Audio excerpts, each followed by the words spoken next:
Film की शुरुआत में हम एम्मा को एक कुत्ते के साथ देखते हैं जिसे वो जंगल में ले जाकर मार देती है और फिर उसे पत्थर के नीचे छुपाकर वहां से निकल जाती है जैसे कुछ हुआ ही न हो। अब हमें पीछे की कहानी पता चलती है। एम्मा अब 15 साल की है और उसके अंदर की शैतानियत थोड़ी भी कम नहीं हुई है। अपने पिता की मौत के बाद जिसके लिए वह खुद ही जिम्मेदार थी, वो अपनी आंटी एंजेला के फैमिली के साथ रहती है। देखने में तो वो बाकी लड़कियों की तरह ही नॉर्मल थी, लेकिन अंदर से वो एक शैतान थी। एंजेला एम्मा को स्कूल जाने के लिए उठाती है। एम्मा शीशे में खुद को देखकर मासूमियत से हंसने और बात करने की प्रैक्टिस करती है। फिर वह एंजेला और उनके पति रॉब के साथ नाश्ते पर जाती है और उनके छोटे बेटे केट के साथ बैठती है। हालांकि रॉब एम्मा के साथ अच्छा व्यवहार करता है, लेकिन वह घर में सहज महसूस नहीं करता। नाश्ता खत्म होने के बाद एंजेला एम्मा को स्कूल छोड़ने जाती है और रास्ते में एम्मा एक बोर्डिंग स्कूल का विज्ञापन देखती है और एंजेला से उसके बारे में पूछती है। एंजेला बताती है कि रॉब ने एक अच्छा बोर्डिंग स्कूल खोजा है जहां पढ़ाई अच्छी होती है और वे उसमें दाखिले के बारे में सोच रहे हैं, लेकिन असल में वे चाहते हैं कि एम्मा वहां से चली जाए ताकि उन्हें आराम मिल सके। इस बीच एम्मा समझ जाती है कि रॉब नहीं चाहता कि वह उनके साथ रहे। फिर वह अपने स्कूल पहुंचती है और अपनी क्लासमेट स्टेफनी से मिलती है। इसके बाद वे अपने क्लास में जाते हैं और हम देखते हैं कि एम्मा सबसे होशियार स्टूडेंट है और सभी टीचर्स उसे बहुत पसंद करते हैं। तभी एक नई छात्रा केटी आती है और टीचर उसे सबको इंट्रोड्यूस कराते हैं, लेकिन केटी अजीब नज़रों से एम्मा को देख रही होती है। डांस ट्रेनिंग के दौरान ट्रेनर एम्मा से कहता है कि उसे और मेहनत करनी चाहिए। फिर एम्मा स्टेफनी को उसके अच्छे प्रदर्शन के लिए धन्यवाद देती है। उसी वक्त एम्मा चिढ़ जाती है क्योंकि वह डांस टीम की लीडर बनना चाहती है और जब ट्रेनिंग खत्म होती है तो एम्मा स्टेफनी से बेहतर बनने के लिए खुद को ट्रेन करती है। घर जाते समय उसका क्लासमेट टॉम उससे मिलता है और लिफ्ट देने का ऑफर करता है, लेकिन एम्मा उसे धन्यवाद कहकर मना कर देती है क्योंकि उसका घर पास ही होता है। जब एम्मा घर पहुंचती है तो रॉब किसी काम में व्यस्त होता है और वह देखती है कि केट अपने खेलने के एरिया से बाहर आ गया है। वह खिड़की से मुस्कुराकर उसे देखती है। जब वह पूल की ओर जा रहा होता है तभी आखिरी पल में एंजेला केट को देख लेती है और उसे बचाने के लिए दौड़ती है। फिर एंजेला रॉब पर चिल्लाती है क्योंकि उसे बच्चे के साथ होना चाहिए था। रॉब उसे भरोसा दिलाता है कि उसने घर का दरवाज़ा ठीक से लॉक किया था, लेकिन एंजेला उसकी बात की परवाह नहीं करती और एम्मा उस लड़ाई को देखकर खुश होती है। कुछ देर बाद वे बैठकर लंच करते हैं, लेकिन एंजेला को खाना बहुत नमकीन लगता है और रॉब हैरान हो जाता है क्योंकि उसने खाना में सही मात्रा में नमक डाला था। इन सब के बाद उसे कुछ अजीब लगता है, लेकिन वह कुछ नहीं कहता। अगले दिन एम्मा स्कूल जाती है और अपनी दोस्तों के साथ होती है। तभी स्टेफनी देखती है कि केटी अकेली बैठी है। वह एम्मा से कहती है कि उसके पास जाकर उसे उनके साथ बैठने का न्योता दे। एम्मा केटी के पास जाती है और अपना परिचय देती है, लेकिन केटी कहती है कि वह उसे अच्छे से जानती है और वह एम्मा से बुरा व्यवहार करती है, लेकिन एम्मा कोई प्रतिक्रिया नहीं देती और वहां से चली जाती है। फिर वह अपने दोस्तों के पास लौटती है, लेकिन उन्हें कुछ नहीं बताती और कहती है कि केटी अगली बार उनके साथ बैठेगी। उसी समय रॉब एम्मा का कमरा साफ कर रहा होता है और वहां उसकी चाकू देखकर चौंक जाता है। कुछ देर बाद एम्मा स्कूल से लौटती है और एंजेला उसे बताती है कि उसका बोर्डिंग स्कूल में एडमिशन हो गया है। एम्मा समझ जाती है कि उन्होंने अब फैसला कर लिया है, लेकिन वह ऐसा दिखाती है जैसे वह नए स्कूल में जाने को लेकर बहुत उत्साहित है। फिर एम्मा अपने कमरे में जाती है और घबराई होती है, लेकिन कुछ ही सेकंड में वह आईने में देखती है जैसे कुछ हुआ ही नहीं। शाम को एम्मा खिड़की से रॉब को देखती है और ऐसा लगता है कि वह कुछ सोच रही है क्योंकि उसे लगता है कि रॉब की वजह से ही एंजेला उसे छोड़ना चाहती है। जब एम्मा सो जाती है तो उसे सपना आता है जिसमें वह अपने बचपन को देखती है और अपने क्लासमेट मिलो और अपनी नैनी क्लो को देखती है जिन्हें उसने मार डाला था। सुबह एम्मा स्कूल में अपनी दोस्तों के साथ बैठी होती है और थोड़ी देर बाद केटी भी उनके साथ आकर बैठती है। फिर वह बताती है कि वह उसी शहर से आई है जहाँ पहले एम्मा रहती थी और वे एक ही स्कूल में क्लासमेट थी, लेकिन एम्मा को अब वह याद नहीं। इस बीच स्टेफनी सबको अपने घर पार्टी में आने का न्योता देती है और वह खासतौर पर केटी को इनवाइट करती है। उसी दिन एम्मा एंजेला और रॉब को डिनर तैयार करने में मदद करती है और तभी उन्हें केट के रोने की आवाज़ आती है तो एंजेला उसे देखने चली जाती है। उसके बाद रॉब एम्मा से कहता है कि जब तक वह फ़ोन का जवाब देकर वापस आता है तब तक वह खाना संभाल ले। उसी वक्त एम्मा मौका पाकर खाना जलने देती है। फिर एंजेला रॉब पर गुस्सा हो जाती है और रॉब कहता है कि उसने एम्मा से कहा था कि वह खाना संभाले, लेकिन एम्मा कहती है कि यह उसकी गलती नहीं है क्योंकि वह बाथरूम में थी। उसी वक्त एंजेला सबको शांत करती है और कहती है कि वह किसी रेस्टोरेंट से खाना मंगवा लेगी। इसके बाद एम्मा अपने बिस्तर पर जाती है और उस थेरेपिस्ट से बात करती है जिससे वह अपने पिता की मौत के बाद से मिलती आ रही थी। फिर एम्मा उससे बताती है कि क्या हुआ था, लेकिन थेरेपिस्ट उसे कहती है कि उसे रॉब से माफ़ी मांगनी चाहिए। तो एम्मा थेरेपिस्ट की बात मानती है और रॉब के पास गैराज में जाती है। वह उसे जूस देती है और माफ़ी मांगती है। रॉब उसकी मासूमियत पर यकीन कर लेता है और कहता है कि वह उससे नाराज़ नहीं है, क्योंकि वह उसे अपनी बेटी जैसा मानता है।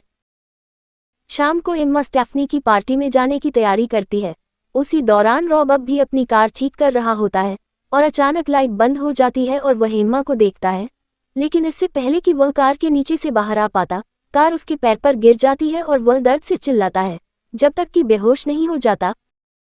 इसके बाद एम्मा पार्टी में ऐसे चली जाती है जैसे कुछ हुआ ही नहीं। स्टेफनी के घर पर केटी भी आती है और ब्रुक के साथ बैठती है।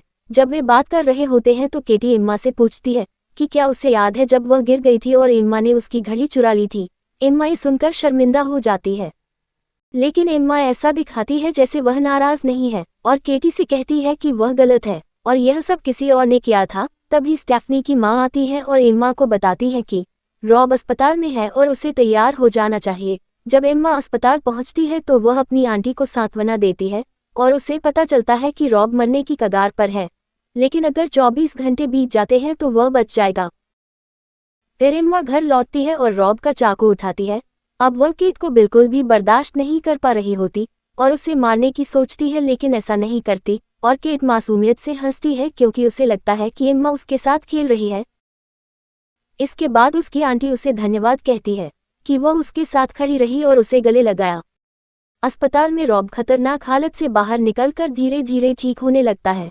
जब वह एंजेला से कुछ कहना चाहता है तो एंजेला समझती है कि वह कुछ लिखना चाहता है, इसलिए वह उसे कागज और पेन देती है। बड़ी मुश्किल से वह एम्मा का नाम लिखता है और एंजेला समझती है कि वह एम्मा का हालचाल पूछना चाहता है। फिर वह घर जाकर एम्मा को बताती है कि रॉब की हालत अब बेहतर है। इस दौरान एम्मा थोड़ा घबरा जाती है और पूछती है कि क्या रॉब ने उस हादसे के बारे में कुछ कहा, लेकिन एंजेला कहती है कि उसे कुछ याद नहीं। ये सुनकर एम्मा को तसल्ली मिलती है और वह अच्छा महसूस करती है। फिर एम्मा एंजेला से कहती है कि वो खुद को तैयार करने जा रही है क्योंकि कल वो डांस ग्रुप की लीडर चुनी जाएगी। लेकिन इसके बाद वो स्टेफनी के कुत्ते को देखती है और उसे जंगल में ले जाकर उसी तरह मार देती है जैसे फिल्म की शुरुआत में हुआ था। और फिर एम्मा ऐसे चली जाती है जैसे कुछ हुआ ही नहीं। अगले दिन वो स्कूल जाती है और उसकी दोस्तें उसे बताती हैं कि स्टेफनी स्कूल नहीं आई है क्योंकि उसे जंगल में उसका कुत्ता मरा हुआ मिला। एम्मा दिखाती है कि वो बहुत दुखी है।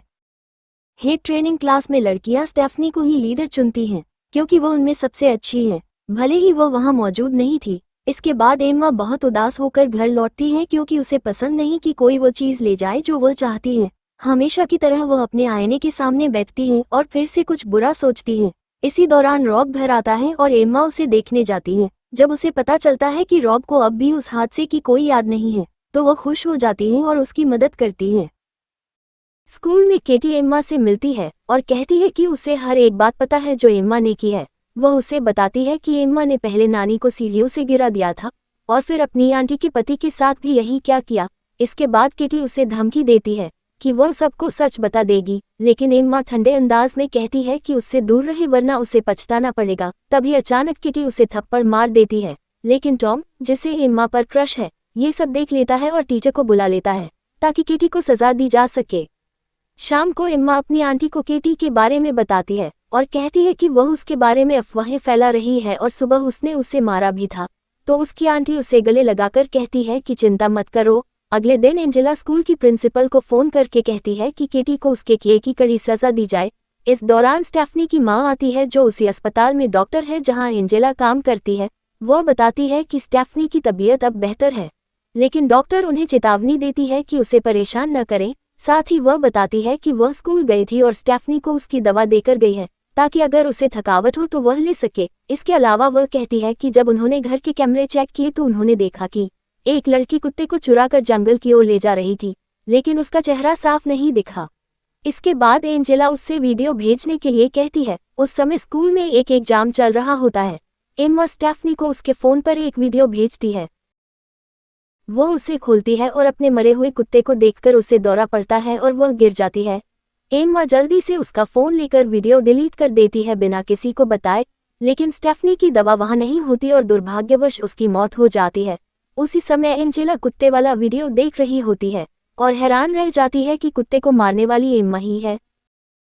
फिर एंजेला उसे वीडियो के बारे में बताती है, लेकिन एम्मा रोते हुए कहती है कि उसने सिर्फ कुत्ते को उठाकर जंगल में छोड़ा ताकि स्टेफनी उसे ढूंढने जाए और डांस इलेक्शन में हिस्सा न ले सके, लेकिन किसी और ने उसे मार डाला। इस बीच एंजेला उसे शांत करती है लेकिन उस पर शक करने लगती है। सुबह रॉब एम्मा को सीटी बजाते हुए सुनता है और उसे याद आता है कि उस दिन भी उसने वही सीटी सुनी थी जब हादसा हुआ था। जब एम्मा उसे खाना देने जाती है तो वह गुस्से में उसे देखता है और उसका हाथ पकड़कर कहता है कि उसे उस दिन की सारी बातें याद आ गई हैं। साथ ही वह जानता है कि एम्मा उनके लिए सबसे बुरी चीज़ है जो उनके साथ हुई है और वह अपनी आंटी को धोखा दे रही है। फिर वह एम्मा को ऑफर देता है कि वह उसके परिवार से दूर चली जाए और बोर्डिंग स्कूल में एडमिशन ले ले। बदले में वह एंजेला को सच नहीं बताएगा क्योंकि वह एम्मा से बहुत प्यार करती है, लेकिन एम्मा इन बातों को जुटलाती नहीं और उस ऑफर को मान जाती है, फिर वहां से चली जाती है। अगले दिन एंजेला रॉब की देखभाल करती है और उसे बताती है कि वह थोड़ी देर बाहर ताजी हवा लेने जा रही है। तभी एम्मा उसे जाती हुई देखती है और ऐसा लगता है कि वह कुछ सोच रही है। एंजेला ब्रान से मिलने जाती है जो उनके पुराने घर का केयरटेकर है। ब्रान वही है जिसने एंजेला के भाई को गोली मारी थी। जब उसने देखा कि वह एम्मा को मारने जा रहा है, वह बताता है कि उसका भाई जब घर आया था तो बहुत उदास था, लेकिन वह पागल नहीं था। फिर वह बताता है कि वह हैरान रह गया जब उसने देखा कि वह बंदूक लिए खड़ा था और कह रहा था कि वह एम्मा को खुद से बचाना चाहता है। इसके बाद ब्रान इंतजार नहीं कर सका और उसे गोली मार दी। एंजेला बहुत दुखी हो जाती है क्योंकि उसने अपने भाई की बात पर यकीन नहीं किया था जब उसने कहा था कि एम्मा क्या कर रही है। इसी बीच नर्स रॉब के पास से चली जाती है और एम्मा उसका फ़ोन चुरा लेती है। एंजेला रॉब को कॉल करती है ताकि उसे चेतावनी दे सके, लेकिन फ़ोन एम्मा के पास होता है। दूसरी ओर एम्मा केटी को कॉल करती है और कहती है कि वह उससे मिलना चाहती है क्योंकि उसे गिल्ट है और वह सब कुछ कबूल करना चाहती है जो उसने किया है। केटी मान जाती है, लेकिन जाने से पहले वह अपना फ़ोन रिकॉर्डिंग के लिए तैयार करती है। केटी एम्मा के घर पहुंचती है और एम्मा उसे एक ड्रिंक देती है। फिर एम्मा बताती है कि उसने अपनी आंटी के पति से छुटकारा पाना चाहा क्योंकि वह उसे बोर्डिंग स्कूल भेजने की सोच रहा था और उसने स्टेफनी की दवा स्कूल से चुरा ली ताकि वह डांस टीम की लीडर बन सके। लेकिन अचानक केटी को चक्कर आने लगते हैं और उसे समझ आता है कि उसके ड्रिंक में कुछ मिला हुआ था। उसी समय एम्मा चिल्लाते हुए पुलिस को कॉल करती है और कहती है कि उसकी दोस्त ने उस पर हमला किया है और वह घर में आग लगाना चाहती है। दूसरी ओर रॉब अपने बेटे की रोने की आवाज़ सुनता है और मुश्किल से कुर्सी पर बैठकर सीढ़ियां चढ़ने की कोशिश करता है, लेकिन तभी उसे केट की आवाज़ वाला रिकॉर्डर मिलता है। इसी बीच एम्मा उसे बताती है कि उसे धमकाना नहीं चाहिए था और वह उसे घर में ही छोड़ देती है। तभी एंजेला वहां पहुंचती है और एम्मा बाहर आकर उसे बताती है कि उसकी दोस्त ने उनके घर में आग लगाई है, लेकिन एंजेला उस पर विश्वास नहीं करती और कहती है कि वह मानसिक रूप से बीमार है और उसे अपने भाई की बात पर यकीन कर लेना चाहिए था। फिर वह रॉब को बचाने के लिए अंदर जाती है, लेकिन दुर्भाग्यवश दोनों की मौत हो जाती है। फायर ब्रिगेड और पुलिस मौके पर पहुंचते हैं और एम्मा और केट को बाहर निकालते हैं। इसके बाद थेरेपिस्ट एम्मा से कहती है कि एक अच्छा परिवार उसे गोद लेने के लिए तैयार है, लेकिन एम्मा उनसे अनुरोध करती है कि वे केट को भी उसके साथ ले जाएं क्योंकि वह उसका इकलौता परिवार बचा है। और फिर वह हमेशा की तरह एक भयानक मुस्कान के साथ देखती है और यही फिल्म खत्म हो जाती है। अगर आपको हमारा वीडियो पसंद आया हो तो प्लीज़ एक लाइक जरूर दीजिए और ऐसे ही इंटरेस्टिंग वीडियोस के लिए हमारे चैनल को सब्सक्राइब करना ना भूलें। धन्यवाद।